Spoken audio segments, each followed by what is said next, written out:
Been doing a lot of camping and always use more camping chairs, especially a portable one like this one. So I've got another portable one that's really heavy duty, and it's really heavy. This one is not real heavy and it's not real big. It's about the size of a lunchbox or a very small backpack. We'll open it up here, and inside of the pouch you get the chair, and it's everything you need. There's instructions in here. On this one, the whatever you call the canvas and the frame are separate, so it's all connected. It might look a little confusing, but there's really nothing to it because it's all connected. You're really just going to kind of put everything into place, and as you kind of move it around, the parts sort of fall into place. So it really couldn't be any easier.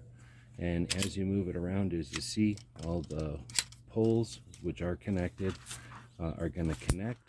That middle piece is going to snap into place. I probably should wait and do that until I put the canvas on, and that's what I'll do next. So we've got the seat and the back part.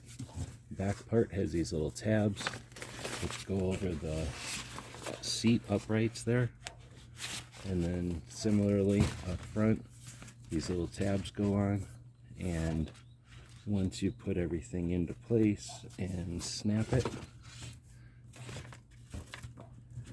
the chair will be nice and rigid. Oh, I guess I can move the camera a little bit. The chair will be nice and rigid. As you can see, there's plenty of webbing, so it's not going to be hot out here in the desert. That's great.